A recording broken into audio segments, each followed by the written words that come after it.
Hello, everyone, and welcome back to Open Your Eyes to the Universe. I'm Gabrielle Martin, your host for this evening. And for those of you who are joining us for the first time, Open Your Eyes to the Universe is a series of contemporary talks and conversations, interviews and open-eyed meditations. And they're with people who inspire and uplift others by sharing their wisdom, their insights, and their experiences to co-create a better world. And as we begin tonight, the Youniverse team would like to acknowledge the Aboriginal and Torres Strait Islander peoples as the traditional custodians of the land upon which we meet. And I'm here in the Blue Mountains, and it's the area of the Gundungurra and the Darug people. And we pay respects to the elders of the past, the present and future, and acknowledge their spiritual connection to country. And we'd also like to acknowledge and respect the wise elder within us all, and the collective wisdom of all those here this evening. You might recall that last month we were talking with Hannah Wainer, an education designer, about the spirit of education. And we were chatting about the idea of education as one that extends far beyond the classroom walls, an idea of education that encapsulates all the experiences that shape how we learn and grow as people. That is an education concept that refers to who we are and who we yet want to become. And in the light of this, all of our life and our many relationships within it become educative experiences for our journey, including our spiritual journey.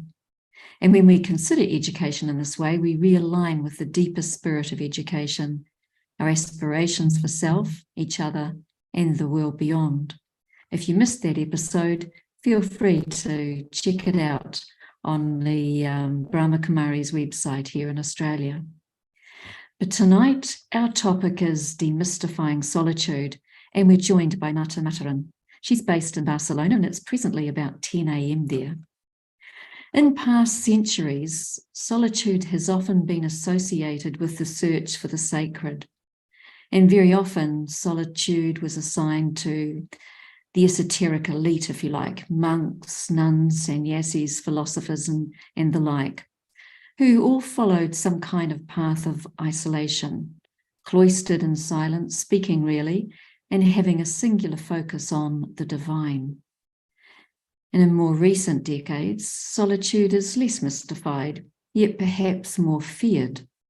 Many people find themselves being scared of being alone and associate it with loneliness. However, those who choose solitude say that this is not the case, and that making time for oneself to be in solitude is the choice to be alone, where the time can be used for reflection on who you really are, reflection on your own inner thoughts and feelings, or to consider where you're going, where you want to go, or how far you've come. And equally, some people enjoy spending quality time by themselves in solitude as a means to regain energy or simply enjoy their own company. And so, viewers, what's your view on solitude? Revered, feared, elusive, or craved for? What are your thoughts and experiences? Feel free to pop them in the chat box and we'll look at them later. What I note is that solitude is often positioned against being actively engaged with others and communities and our world, as if it can only be one or the other, solitude or actively engaged. Yet, is it possible to live in solitude and be simultaneously actively engaged with others in our communities and in our world? So tonight, we're unpacking and exploring solitude. We're going to demystify it, and we're with Marta Matarin, someone who I know enjoys solitude while living with others and living with presence in our world. Let me tell you a little bit about Marta. She started her spiritual journey when she was about 14 years old, and she's worked in foreign trade, human resources, and as a translator. She's fluent in English, and of course her mother tongue is Spanish. Marta is the coordinator of the Brahma Kumari Centre in Barcelona in Spain, and she's travelled to several countries giving seminars on a variety of topics such as self-esteem, positive thinking, and spiritual intelligence. Marta has participated in committees organising conferences on peace, human rights, and women's empowerment. And although being fully occupied in activity, her love for silence and spirituality has allowed her to deepen her practice of solitude, both in the company of others and in her own company. So Marta, a very warm welcome to Youniverse. It's really lovely to have you with us this evening. And I know it's your morning, so thanks for joining us. Thank you. Thank you for inviting me. It's lovely to see you once again. And I have warm memories of your presence and your innate way of just being able to go into solitude, and you have a lovely vibration of silence about you. So let's begin our conversation this evening by asking you, what is solitude and how's it different from loneliness? Yes, this is the question that many people ask, because one thing is to be alone and one thing is to experience solitude. And let me start by sharing that when I was little, I always was quite afraid of being with people and quite comfortable being alone. But that was because of shyness, because I was shy, so I was not that comfortable sharing and being open with others. But then I also could see the other side of it, when I could be alone and fully happy inside, but I didn't want to be aside from the others. So for me, it's completely different, because I've had the experience of being with many people and really having that experience of solitude. And also I can be surrounded by many people and feeling that I don't belong here. You may be in contact with many people and really experience that you are alone. So then that gave me the chance to think about it a lot, because then what is it, what is it to really be in solitude, in a positive solitude? Because here the tendency is of talking and talking. Spanish people are very talkative. In different regions it's different, but when you feel that you have to be part of something, you have to be part of a group. And at the same time, I always felt so comfortable being in silence. For example, I would just enter into a church just to be there by myself, and I would just enjoy just being there, not thinking too much whilst I was there. So during my life, I've seen myself now with perspective that I would try to find some quiet places. But how can we do this in the middle of everything, in the middle of our job or different activities? So perhaps I could explain, for me, solitude, what it is to have that connection with myself, in which I don't feel that I'm escaping from anyone. I'm not escaping from my responsibilities, but just find time here and there. It may be long time, it may be 1 hour, or it may just be some seconds where I am aware of who I am, and that time, having this close connection with me, gives me power. It's not a waste of time. Sure. It's not a waste of time. People think, oh, but I cannot stop doing anything. I have many things to do. Of course, we all have things to do, but just breathe consciously, or just take some moments to drink a glass of water, or just doing nothing. When I experience solitude, many times it's in public transport. Here in Barcelona, we move by underground a lot. So I just take those moments just to be there, experiencing solitude. And it may be crowded, but so it's an inner experience. Right. I want to go back to this comment that you made, Marta, about that you were naturally shy and as a child, and for you it was more of an you didn't use the word effort, but it took more, you had to pay more attention to being with people. So it doesn't sound like that's a situation now, that it's not so much a matter of shyness that you like solitude, but and that you seek it, but more because of things that you gain from it. But I wonder, for people who are choosing to experience solitude or would like to, do you actually have to be an introvert? Well, there is this tendency that, yes, if you are an introverted person, it may be easier for you. But when you experience the benefits of it, then you keep practicing it and it becomes more natural. You may be a very extroverted person or just wanting to share with everyone. But when you feel the benefits of it, you would just find time to be with yourself. But what Right. is really important for me, and this is the difference between shyness and just loving solitude, is that it's not escaping anymore. When I was a Right. child, I realized later on it was like escaping from the reality. Now it's not escaping, but the contrary. It's the place, the space within where I can just feel stronger, more empowered, so that I can keep being with everyone and sharing from within. Otherwise, it's just, okay, everyone is so active, doing outside. But let me just go within, and from that inner sacred space, let's go out.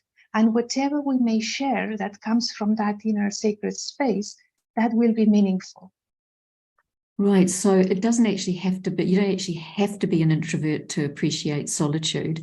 And it's not a matter of escaping anything, perhaps a disposition to shyness or a disposition to, avoiding responsibilities or anything, but that it's more, a person might gravitate to solitude, and whether they're introverted or extroverted, because of the experience of solitude and the benefits that gives. Is that pretty how much you see it now? Sorry, what did the last question? Is that how you see it now? Whereas you're not Yes, so okay. much for people, Sorry, it's not. Yeah, because when you speak too fast, I don't understand. Sorry. My apologies. I'll slow down. Yes. Yeah. So yes, it's true that the more you experience introvertness, then perhaps it's my case, you don't feel talking too much. So I also realize that from solitude, I can understand when I'm losing energy just being extroverted, And when I'm in solitude, I gain energy, which is just the opposite. And nowadays that we think so many different things, then I think extra if I need to do many things. And it's not that I don't do many things, but whatever I'm doing comes from a more calm space. And from there, the thoughts will be the right thoughts. The thinking will be the right thinking. Then the words I would use will be less and more concentrated. So yes, perhaps what you were saying about being introverted or not, as you practice, I think that you will be able to experience the difference of what happens in a more extroverted way and what happens when you find time for yourself just to be in that solitude. So what kind of benefits have you experienced from being in solitude, Marta? What are the benefits generally, and also, specifically, what have you benefited from? You've talked about, gaining energy and replenishing yourself. Is that generally true as one of the benefits for solitude?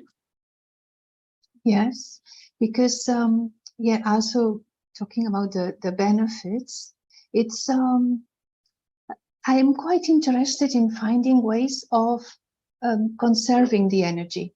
Does it make sense, this sentence? Yeah. Like, okay, I may know in what ways I'm losing my energy.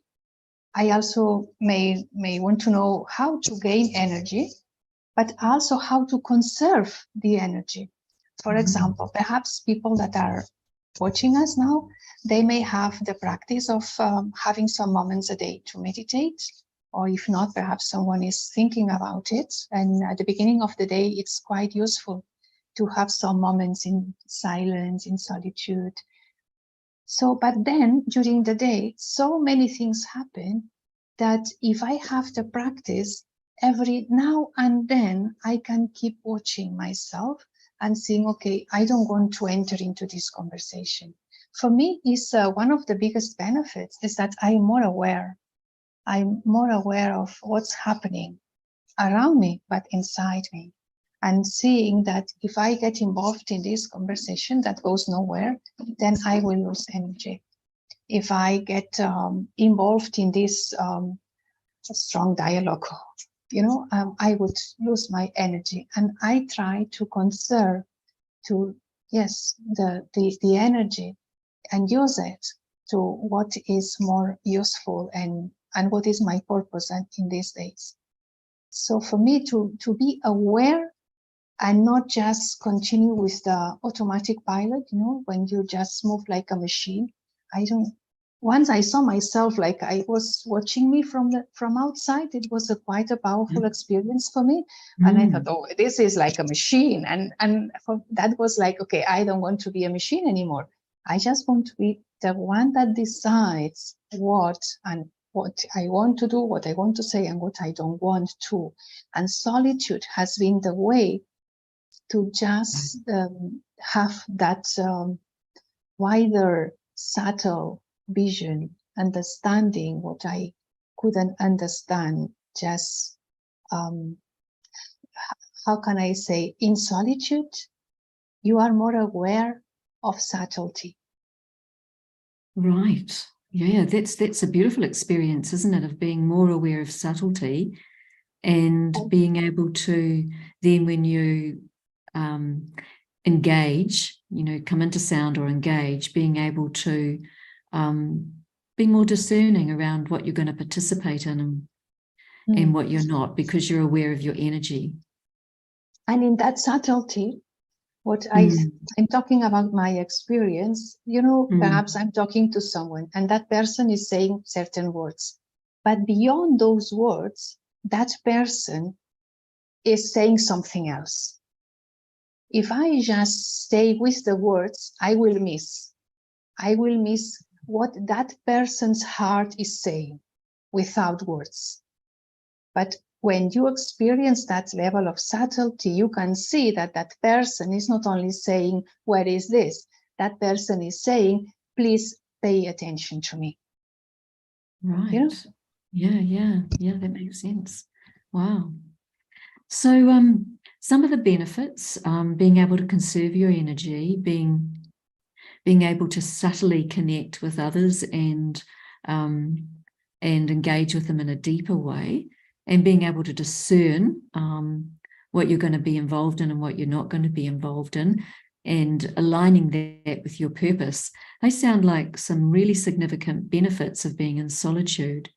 And yet, for a lot of people, they find it quite difficult. I mean, some people will naturally gravitate to it, but others will find it quite difficult. So what are some of the barriers to solitude? Nowadays, there are so many inputs, not only from people, but from gadgets, and so many information we are receiving. Right. And if I want to pay attention to this message coming now and this message coming now and this and that, I have excuses enough just to not pay attention to myself. But what it's good practice for me, and I want to share with everyone, is that I give some time to check my messages. It's not that I'm always connected. Even I like to go for a walk without my mobile phone. Right. So yes, because it's simple things, but it's like message, and then you say, okay, I just want to be in solitude. But then it's and you may reverse the priorities in your life. for example, thinking, no, it's important to do this, it's important to do that, I need to answer, but is that urgent? I mean, I'm not saying it's not important, but is it that it's now that I need to answer that?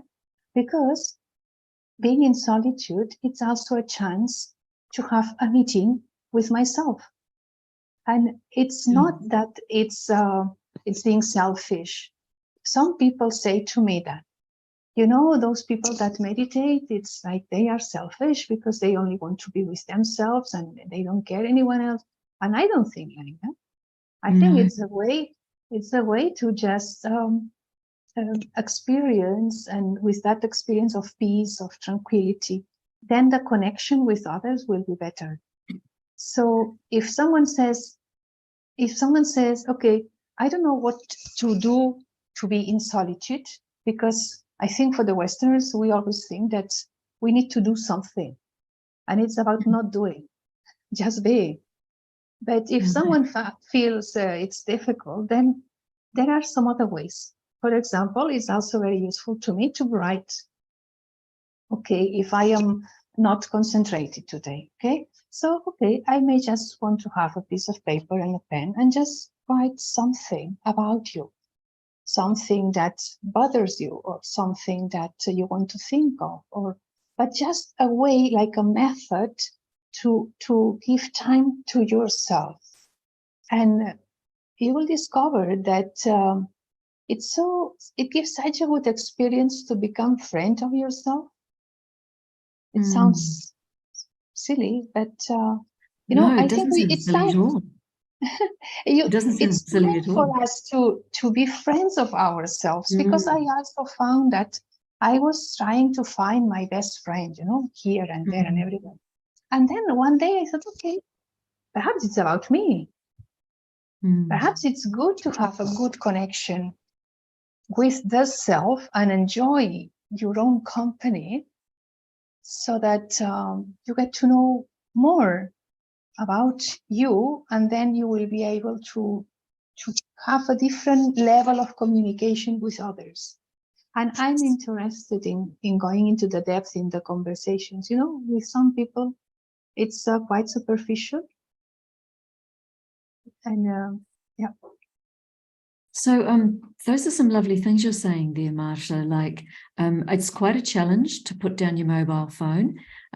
Living at the retreat centre here, everyone brings their mobile phones, and even experienced meditators bring their phones into the meditation room. But you know that we've become so reliant on these technologies, and also so pulled to being constantly available. And I think you've laid down a lovely challenge there, Marta, to say, put away your mobile phone, make yourself unavailable. Yes, you'll come back to it, it's there, you can answer it later, but that might be the first step to being able to remove our dependency on being constantly engaged and being able to step into solitude. And this lovely thought that you're bringing up too around, you know, once you overcome those barriers that of feeling like you've got to constantly be available and engaged, and starting to privilege, you know, time for yourself. I loved what you're saying about becoming your best friend. And I thought when you said it, you know, that's that thing around, you know, I'm with myself all the time, 24/7. So what kind of company am I being to myself?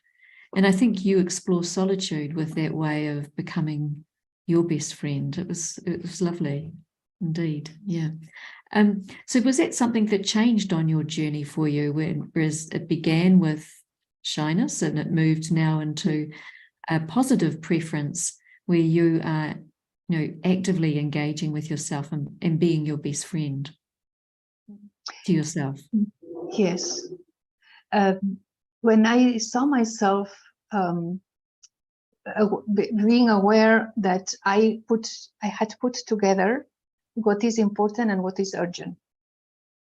Lovely. And then for me, that was like a click that, okay, I want to be responsible, and there are many important things, but not all of them are really urgent. And if I keep postponing to be with me,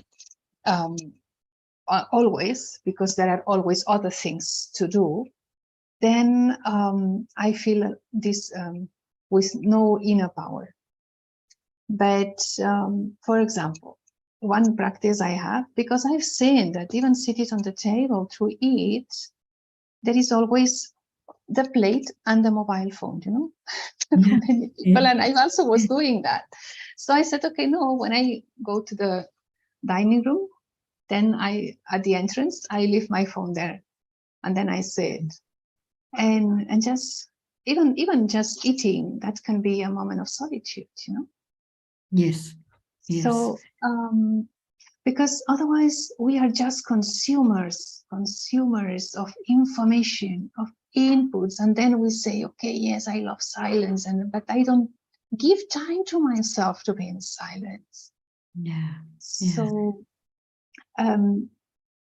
this it's really important. Otherwise, it's an known addiction, a popular one, and we don't do anything because we think it's normal, but that it may be normal, it's not natural. So when you love yourself and you give time to be in solitude, then you go more towards what is natural rather than what is normal. Yeah, so it's flipping the coin, isn't it? It's saying that no longer not wanting to avoid solitude or avoiding ourselves by filling ourselves up with and consuming so many outputs and that are from outside, whereas solitude and not wanting to, and I guess maybe that's why people fear it, because actually what we're doing in solitude is really engaging fully with ourselves rather than all the externals. And that may be scary. It may be scary indeed. It may be scary. Because I like when what you go on. No, please, you go on. No, because when I'm in silence or in solitude, it's like looking to myself at the mirror, and I cannot avoid seeing what is there. And I stop complaining about the others, because perhaps it's not about the others, it's about me. So better I don't look to myself, because it's uncomfortable. It may be uncomfortable, knowing that perhaps it was not someone else's fault, but it was my fault, for example, you know. So I think it's scary because of that, and because it's becoming more popular. Why not to say it? But it's not for everyone. Just if you say to someone, okay, let's just spend some moments in silence, and it's in silence like a gap for something, instead of enjoying that particular moment. It's not like a waiting room for whatever happens next, but just to enjoy those moments of silence. And it may go from just breathing, fully aware of what you are doing, or just trying to listen to whatever is happening inside, or just seeing how the level of thoughts is reducing, or just loving yourself and seeing that there are so many good reasons to love yourself. Actually, there doesn't need to have any reason, just to love yourself, because everyone is so valuable. So I am scared of loving myself, and some people have been so harsh to themselves that they don't think they deserve loving themselves.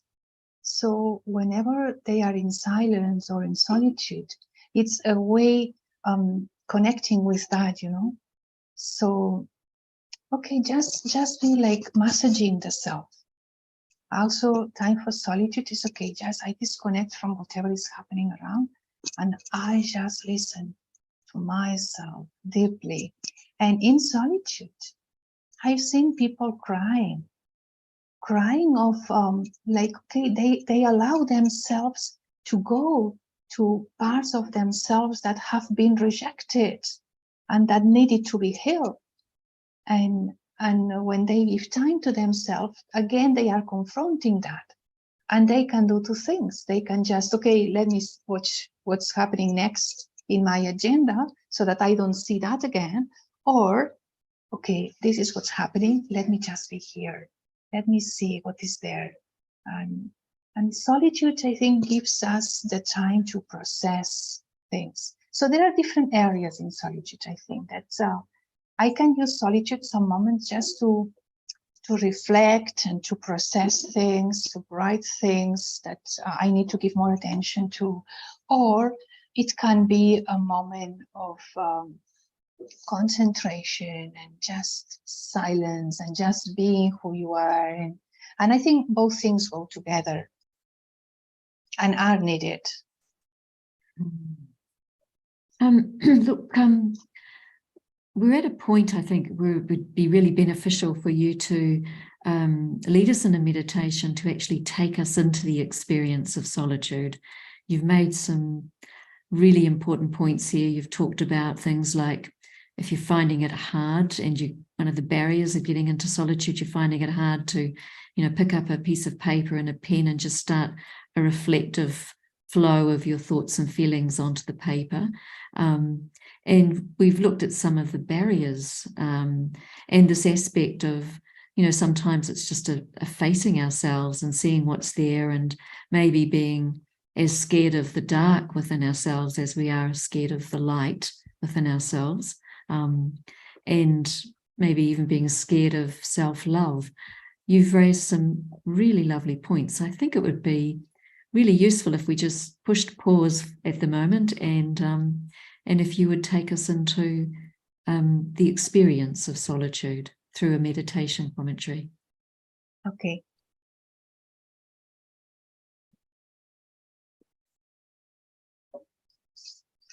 So let's find a moment just to be with the being we are, with the being you are.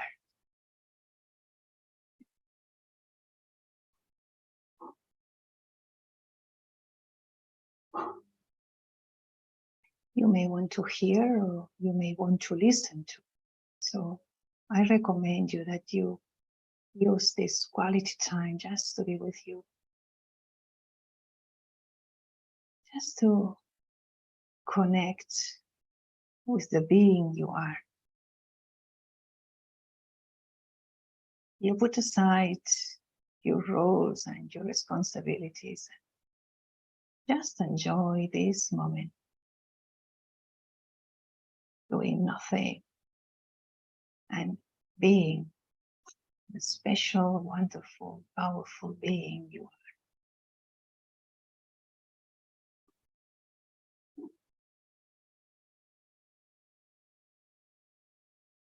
You are seated in the quiet, sacred space within you.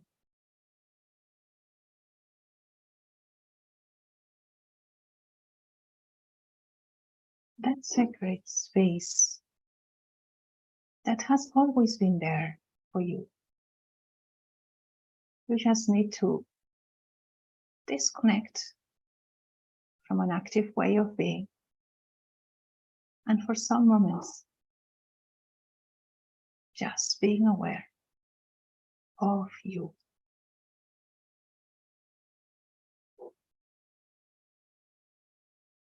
And while you do this, you enjoy being with you.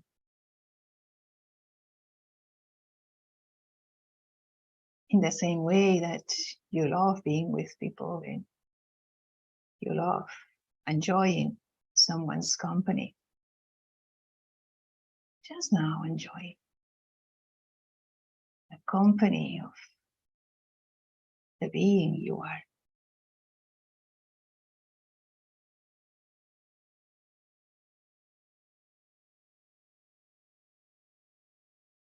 This is the time to love yourself, to appreciate yourself,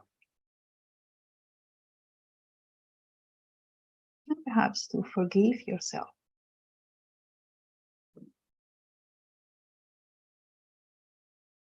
remember, you just need to be who you are.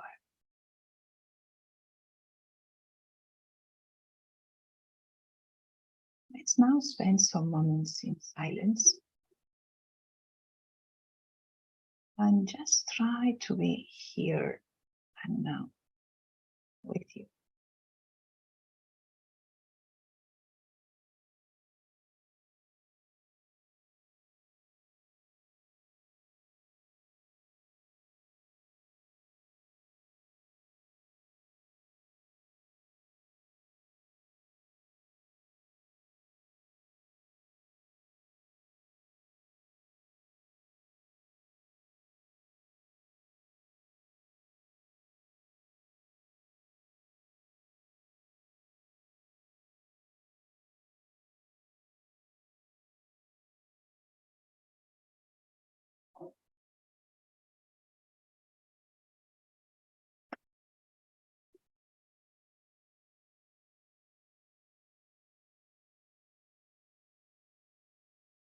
And see, how is it? See how important it is just to give you some time, quality time, to be with you.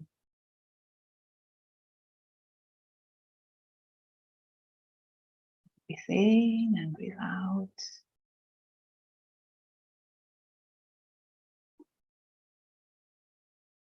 And observe yourself.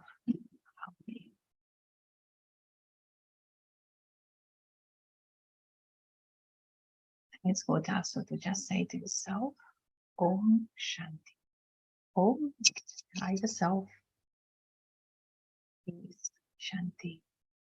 This is what I really am. Om Shanti.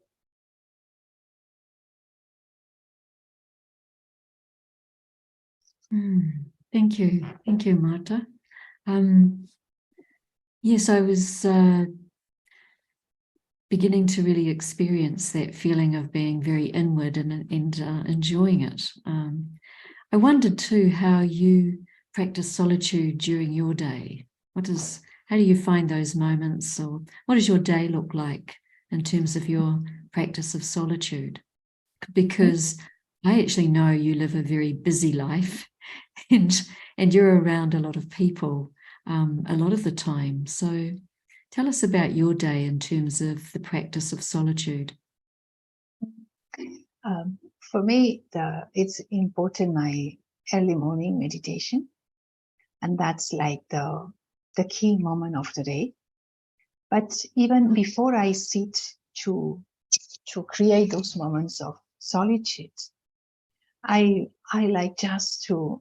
It's very common what I'm going to say. I just like to take my cup of coffee and to open the window or to go to the terrace and walk, watching the stars. And that's the beginning of the day when I just enjoy the freshness. Now the weather is so pleasant here. And after that, I sit really to meditate. And in those moments of solitude, sorry, let me just check this. Hope everything goes okay. Sorry. So when I sit in those moments of silence, I also like to connect with the divine, the supreme energy, the universal light, or whatever you want to call that energy. And those moments are like the moments that give energy for the day. So, because when we are active, as many people are, we need to have moments of real solitude. And having those moments of real solitude, then during the day, you can recall those, or you can recreate them. But after that, I'll be available for everyone. But I need to give importance to the time I give to myself. This is something very clear to me. And then during the day, I like to stop every now and then. Sometimes if you are talking on the phone or just, okay, but we always have time. It's not true that we don't have time. Because when I saw myself also saying, no, I don't have time now, or no, I can't stop.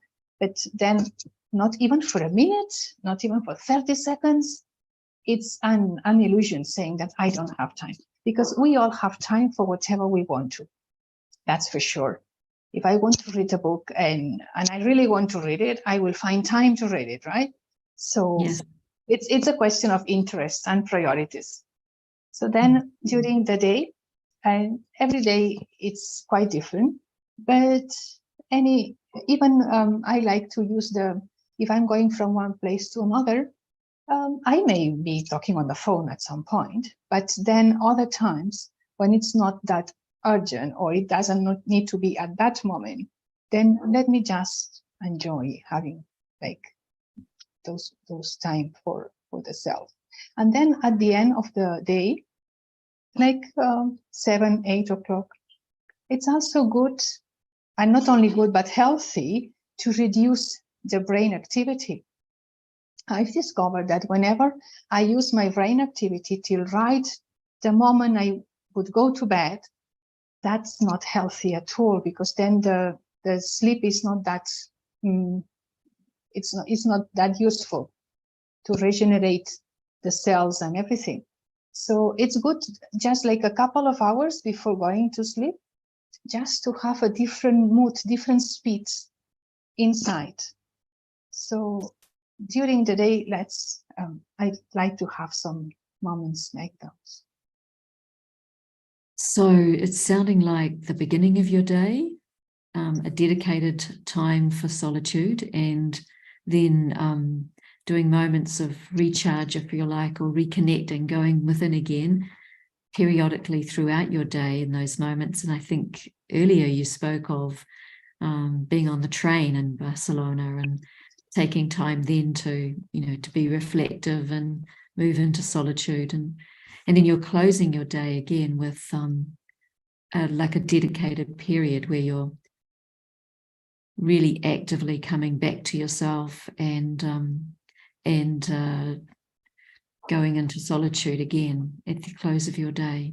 So that sounds like a really good recipe for keeping yourself energized and vibrant. And so to me, it suggests while there's barriers to going into solitude, there's really bigger problems if you don't. Work overload, stress, burnout, all those sorts of things. Mm-hmm. Yeah, I mean, there are many hard situations nowadays that everyone is facing, fears to different things. And for example, now here, this moment, it's very, very important because it's not raining for months, and the country is going through I mean, it will really have repercussions economically everywhere. So now, yesterday I was going for a walk and I could see these signs saying we are not watering the plants because of the shortage of water, like this everywhere, So, and it's not that people is not talking, but it's feeling, and different hard situations, or when someone loses a beloved one, or so then it may just seem simple, just saying, okay, just go and be with yourself. But I find the key to have more tools to deal with those situations that we are surrounded by those, and climate change. And today is the International Day of the Earth, and we are quite aware of what are we doing to the earth, and how are we taking care of everything, how are we taking care of the oceans or everything, but not only this as a wider way, but to our closer reality. So now more than ever, I think that these small like drops of peace, drops of silence here and there may help us enormously, not only individually, but also as a human family. It's now the time that we try to, I wouldn't say solve things, but to see things from a different way. As we've been doing up till now, perhaps it's not being that useful. So let's find different ways of relating to the problems of the day-to-day life. So also it's important that everyone gives time to the self and gives time to just be open. And I was reading recently that everyone, even those that say, no, I don't believe, or at some moment they would say, oh my God. And I'm not talking about God as a belief, but like an experience of something higher. And how when there is nothing to hang on, I think that this practice regularly can help us and can help the world and humanity to see things in a different way. And this is the moment now that let's find another way. And then if I'm in the middle of something really important to me, then I will have that moment. And let me just share something here. It's just 2 weeks ago that a friend of mine died, passed away after a long sickness. And I had such a good experience just being there in the last hours. And that was so powerful. And the family she had is such a, I mean, good family. And they were not talking. And the silence and the solitude I could experience being at home with her and with them was, okay, a bit of sadness, but not only sadness, but really peaceful. And I could realize that that peace in the atmosphere could help her in that final movement, you know. So I've been thinking a lot about it and how whatever is really important happens in silence.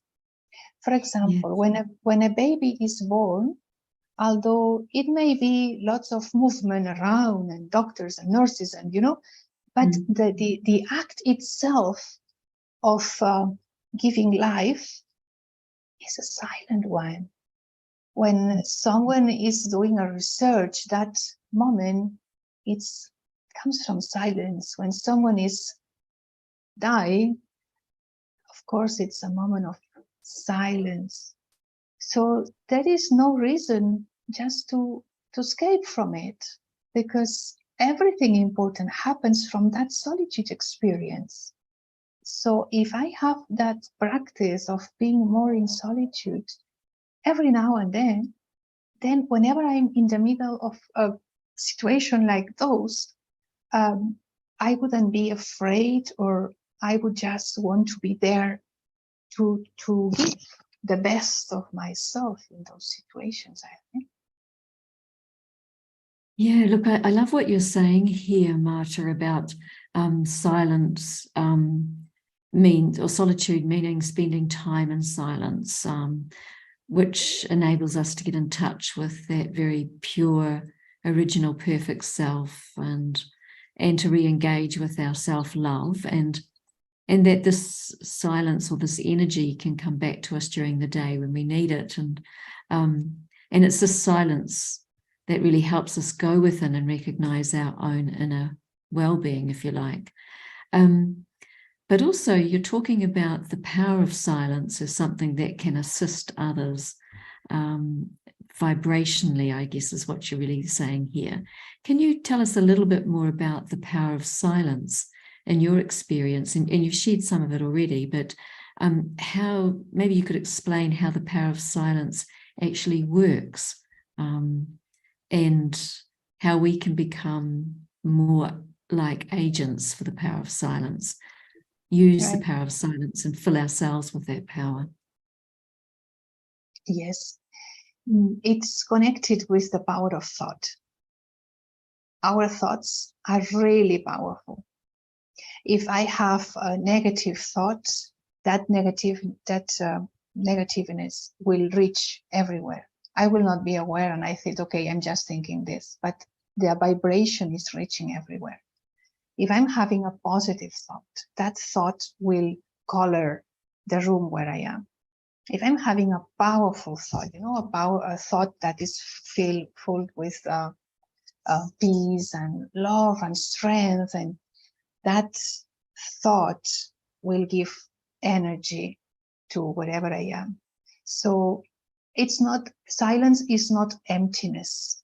Silence is not being sad. Silence, it may, we are thinking, but my experience is that from thought to thought, there is some distance. I mean, when I'm thinking too much, I will have one thought, like so many thoughts. Sometimes even it may think that I'm thinking different things at the same time if I'm thinking too much, because my speed is just like that. But the more I reduce the level of my thinking, and this is what solitude comes to tell me, that I can reduce the level of my thinking, then I may just think one thought, like I'm a peaceful being, but that thought will have a different speed. And then I may think that I'm not thinking, but it's just being stable in the level of thoughts you choose to have. And this may seem quite complicated, but I think that it's quite easy to understand like this. If I am at home, I just come from work and I just lay down on my sofa and I just want to relax, and I feel, oh, now, why are you like that? Because you've allowed yourself, not being aware of it, but you've allowed yourself just to not think too much. This is why you feel yourself more harmony, balanced, free, because you've changed something here. So now, if we can do this consciously, then, okay, I see myself that I'm thinking less and less and less. It's not that I'm not thinking, but I'm holding a thought that may be useful to me at that moment. So, and that is creating a vibration. Really, it is.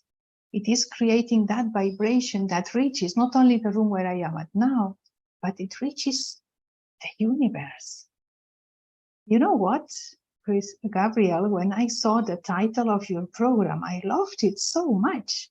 Universe, it's like this. It goes from you to the universe. And it's like this. This is the power of silence. Yeah. So this practice of solitude and taking us into that, that deep experience of silence and the power of silence, contrary to what people think, that it's self-indulgent and so on, it's actually the opposite. It is a very benevolent activity, in that when you're in that state of silence, those vibrations are moving firstly through your body and healing, but moving towards the people that you connect with. And from what you're saying, it's moving further than that, but out into the world and in a very positive way. So that's extremely powerful, subtle and yet very powerful. It is. It's. I think sometimes that if thoughts could be seen, sometimes we would prefer that not everyone sees what we are thinking. But on the other side, if we could see, how they are spread. So it's my responsibility. And also solitude teaches me that I am not someone like a result of what's happening outside, but I am as I am in relationship of what I'm thinking, and how aware am I of what am I. That's lovely. I'm in relationship with what I'm thinking. That's very powerful, isn't it? Because many people think that, okay, but because of this, if you would have this problem, if you would have that problem, you wouldn't think like this. No, reality is really hard. You know, of course, reality is also nice and beautiful, and it's good. No, but I'm talking about that other people side, that people may think that it's not just like this. And of course, it's not just like that. But when you find something that it's good for you, you want to keep practicing. So I think that this is one of the things that I would like to invite everyone to keep practicing, like little pills of silence and solitude, and practice. And one day you will not feel concentrated. Another day, perhaps you just feel relaxed and you feel okay. And the other day you will feel the power of it. But when we practice consistently, then the results are there. And the energy we project is the energy that comes to us too. And this is, I think you call it in English, the law of attraction. Yes, the law of attraction. Yes. So it's really like that. Whatever is happening to me, it's because of the energy I'm sending out. Yeah. Marta, I want to just sort of go a little more deeply with you in terms of this aspect of meditation. So how does meditation deepen your experience of solitude? But also, there's a few things to unpack here, like how do you meditate? And you mentioned earlier that you connect with the divine or a higher being. I think you referred to it as light and so on. But I'd love to hear you just talk a little bit about, or share your experiences, but how you actually meditate and that connection with the divine. So we've talked about going within and, you know, and engaging and nourishing yourself. What's the process of meditation? It sounds a lot more than just you know, journeying inwards and connecting with yourself and the qualities that are there. So yes, to connect with the self. Yes, to connect with the self is a starting point. I mean, I can think of that energy, which is fine. But if I want to experience it, it has to be, I was talking before about the subtlety. I need to go from a different inner stage. So to be with the self, that's for me the starting point. And then just from that atmosphere that is created, I experience less the heaviness of the body. You know, when you are fully relaxed, it's like if the body was not, the weight was less and less and less, like a feather. So that's one thing. And then from that subtlety, it's more easy to just being more open to that experience of that supreme energy. And I could see that it's like being immersed in an ocean of powerful light, in that connection with that energy that is always irradiating whatever is positive and powerful. Just being. I just like to just be there, and the concentration is developed there. To concentrate means to centrate, to all the energy that is divided into many diverse in different ways. I'm concentrating it into a point. So that's when it seems that I'm not thinking, but it's just you allow the self to be more stable in that connection and just be there and just experience how you are being loved and respected and cared but just do nothing, just be there, like merged. And it happens in a very natural way that whatever you experience, you just want to share it with everyone, right? So after that, for me, the third step is when at the end of the meditation, you may want to visualize the earth or nature or human family and just keep sharing with them with that from those vibrations you just experienced before. And this is one thing when meditating. But then in day-to-day life, I also like to see those moments in which magic happened. You know, when you are really aware that you didn't thought of it before, that you had forgotten something, and just like that, it's like something happens, you know? So when those moments happen to me, I don't know if it's like that, but I just like to say, okay, thank you. like there is something extra that I think it's ego to think that it's because of me, because many times it's not because of it, may, but many times it's not because of me. But that energy that is there, caring for each and every one of us, and I can acknowledge those moments when I listen to silence, because it seems strange, right? Listen to silence, but silence can be listened to.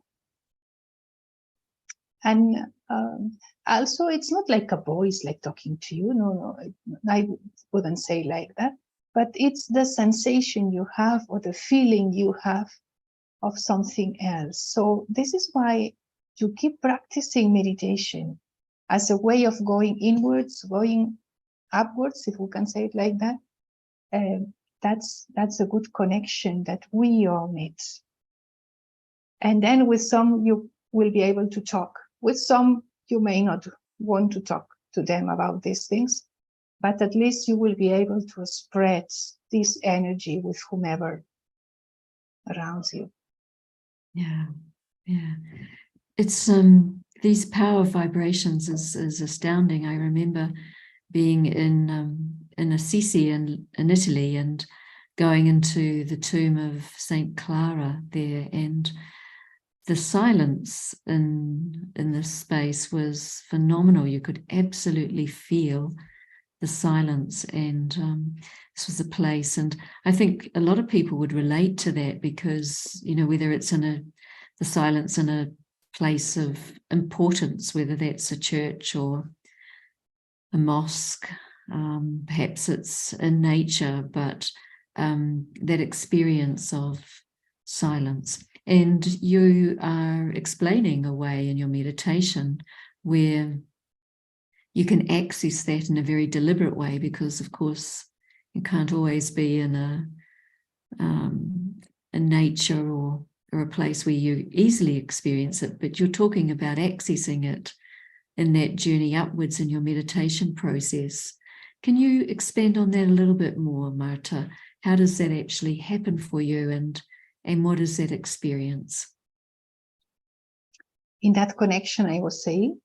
Yeah, and that connection, the connection, you've talked about it as, excuse me, connecting with that energy and feeling that positive energy.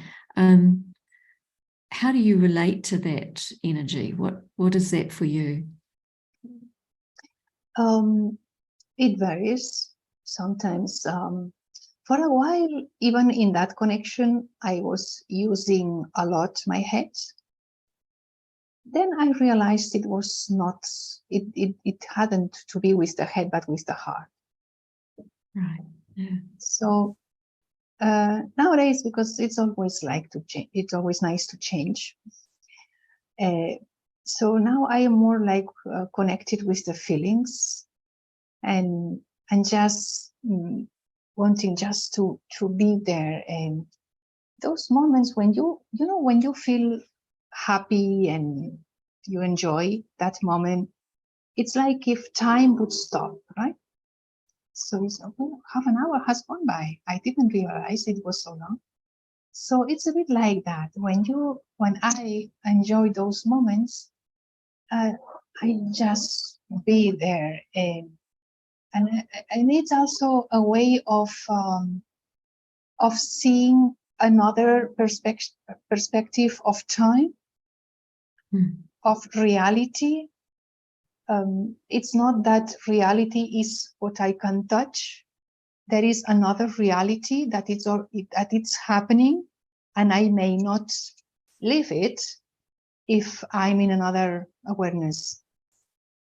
So solitude teaches me to grasp those moments that can only be experienced from silence. And it's not that it's always like that. And yes, when there are things happening and I, this keeps going on, then I tell myself, okay, now just see it and be more connected with the heart. And in that connection, when I feel loved and cared, then I also learn what does it mean to love, for example. Because yesterday, it was only yesterday, something happened with someone, and I was thinking, okay, what shall I do now? I don't want to have bad connection with anyone, So, and then I thought it's all about love. Yeah. It's all about loving, and I just need to keep sending vibrations of love to that person. So when I'm feeling that love myself, then I know what it is. And then this is what I just need to do, just sending love. And after a while, I'll be able to talk to that person. Say, okay, but you've given that extra massage of loving that person from that vibration. Right. So let's explore that a little, shall we? How does solitude improve your relationships with others? You've kind of touched on that. Would you like to expand on that a little bit more? Because, solitude by definition is not about people. It's about your relationship with yourself. And yet you're saying here, and very believably, that it's through the practice of solitude and being in silence that you can actually improve your relationships with others. How does that happen? Yes, when I can also see how it's because I like to practice and to see life like a laboratory. So there was a point when I was quite afraid of strong personalities.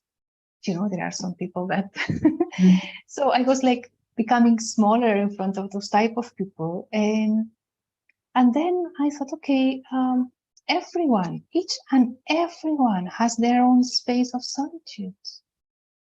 Everyone has those moments of just being with themselves. And so why is it if instead of from my ego to connect with that's someone's ego, because when something happens, it's because of ego, right? Otherwise, I wouldn't just feel hurt, for example. So how would it be, that connection, if I would see that person from my inner space of solitude, talking to that person from that space of solitude also? So then perhaps meeting that person, but from a different perspective, and seeing that there is nothing that would affect me if I don't allow it. And I've seen how relationships are improving. Still, I'm working on it, but I can see the difference. I can see the difference when talking from my best friend I was explaining before to that person's best friend, and it's different. So again, is seeing things from a different perspective, and perhaps with the eye of wisdom and spirituality. Yeah, the eye of wisdom and spirituality, very, very powerful, and the subtlety of that.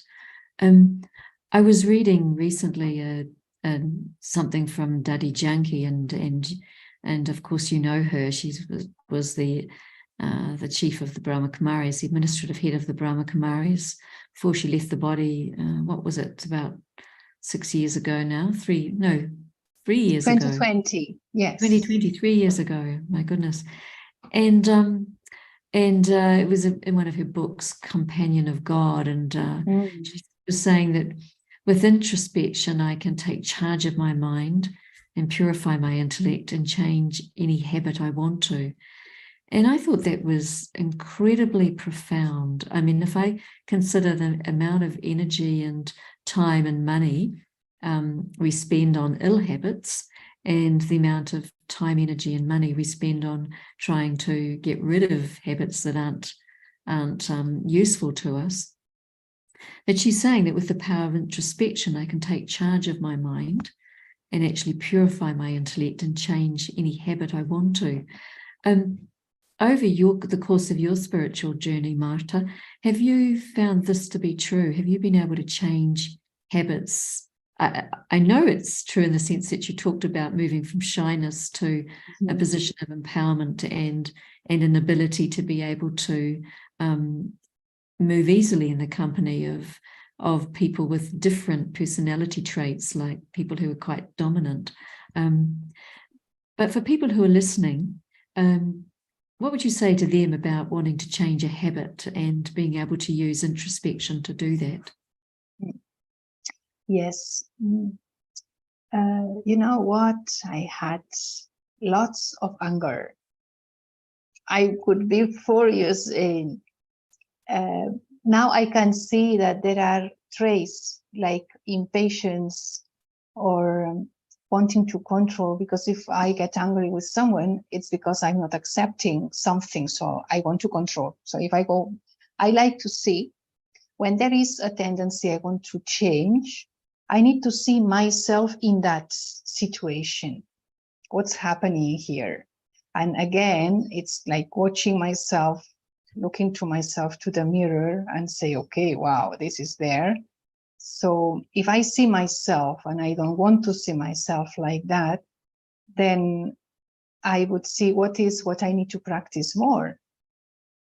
So I am being violent and I want to be peaceful. And so to practice more that quality, that negative behavior, for example, is creating an obstacle to experience that. So only when that was long back, I was seeing myself in that situation, and that was like, wow, I think it's very important to acknowledge that is in me. I'm not saying I'm like that. I'm saying that tendency is in me. It's because in my original being, I know it's not there. So seeing that and paying attention and I can also foresee if those type of situations may press the button to that thing to express, then okay, I know that I may go through a space today when perhaps, I'm not imagining, I'm not creating it beforehand, but I just want to be aware so that I can control, in this case, I can control myself. And when I'm seeing these little changes, then I know how useful it is to those moments of solitude where I can see myself. And then now that in that way, it's not there, but I can see little trace of it, like impatience or feeling perhaps certain being uncomfortable, or no one knows anything, but I know that those traces are still there. So I see that if it could be reduced, then it's possible to change. Because this, when I say, no, I'm always been like this, I'll be like this because it's my nature. No, my nature is being peaceful. That's my nature. And so I can change. And most of the important is to keep loving yourself. Okay, you detect that, but you are still valuable. You are still someone that it's a wonderful being. So just keep loving yourself, so that you go from, it's not that because you detect something you are bad or you are, no, just okay, I realize that.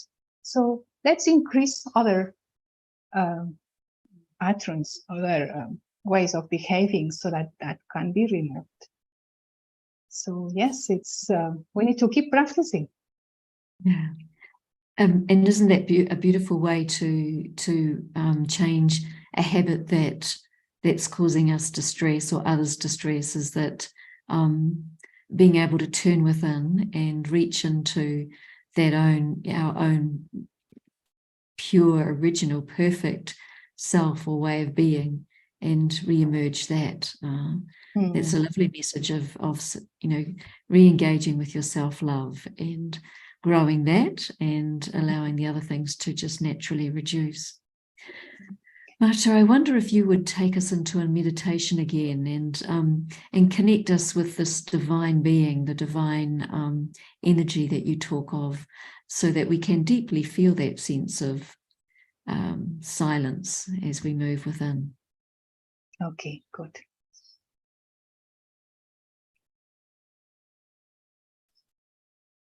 I invite you to experience the closeness with yourself again.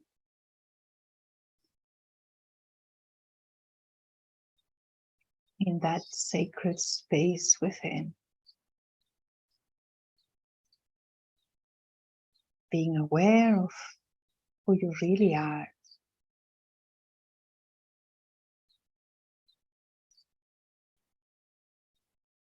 Being aware of your peaceful nature, your loving nature. And in this way, you are more focused on the true being you are. In this peaceful atmosphere, you can also feel that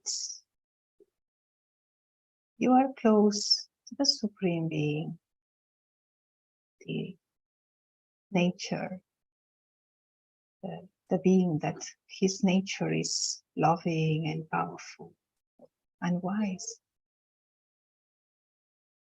And now it's about experiencing this connection with the ocean of peace, the ocean of love, where you need to do nothing, just be immersed in this powerful wave that heals, that nature, that loves you. And this connection is giving you the strength to realize that you can be as you want to be. And from this divine energy, experience now what you feel that is needed in you.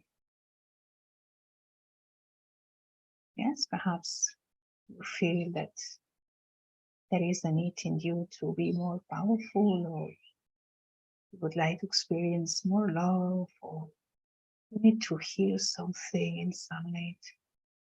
Just be there, concentrated, allowing the divine to keep being with you, to let you experience the greatness of this moment, which is so precious.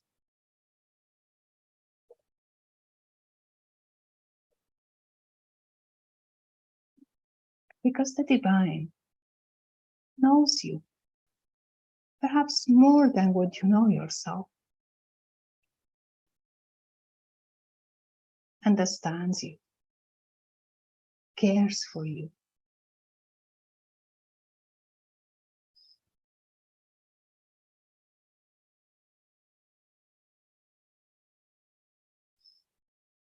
And just be there in silence, in solitude. You are enjoying your own company, and you are also enjoying this divine company that is not far away. It's just at the distance of a thought, a powerful thought, a subtle thought.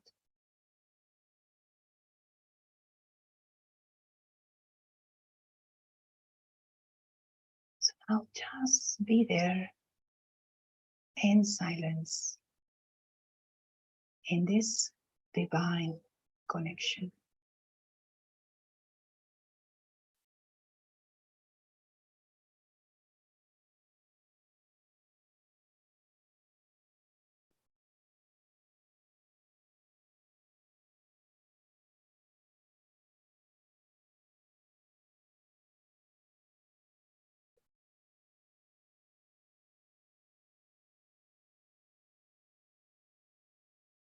Enjoy this moment.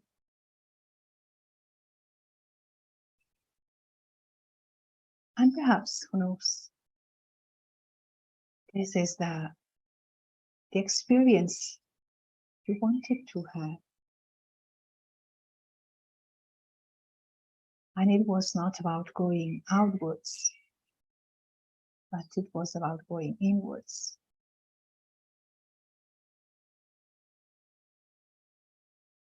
And from your inner sacred space, you can also experience the sacred space in that being.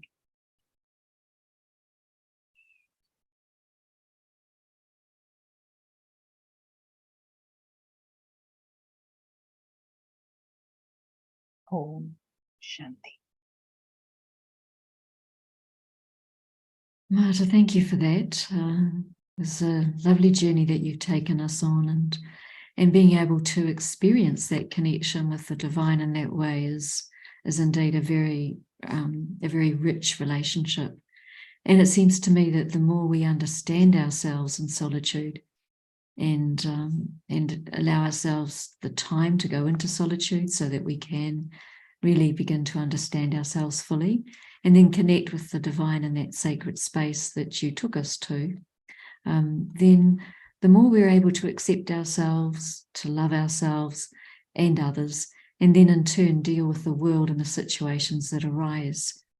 And many of these situations are arising at the moment, but being able to deal with them and respond to them in a very positive way. Marta, thank you for your sharing tonight. Thank you. Yeah, I've been really enjoying the way that you've been demystifying solitude, and you've spoken with a lot of insight and depth, and you've spoken authentically, eloquently, and very personally. So thank you for sharing your inner world with us. And thanks too, because I've really appreciated the way you navigate your inner world. It's very inspiring. So thank you, Marta. Thank you. Okay, so viewers, you might like to browse our online bookshop, Eternity Inc., which has a full online range of books on self-empowerment and spirituality, a lot of books on silence and going into solitude and how to make the most of that experience. And they're always at not-for-profit prices. If you'd like to subscribe to Open Your Eyes to the Universe, to receive monthly updates, then please email us at special.events@au.brahmakumaris.org. And finally, our next episode of Open Your Eyes to the Universe is on Saturday, the 27th of May. And again, it's at 6 p.m. That's Eastern Standard Time. We're going to close out tonight, and we'll be playing a song from Bliss, and it's aptly called Silence. So until we see you again on the 27th of May, take care, walk lightly on this earth, Make time for yourself to go into silence, to foster and enjoy your own good company and share that good company with others. And let those vibrations ripple around the world. Om Shanti.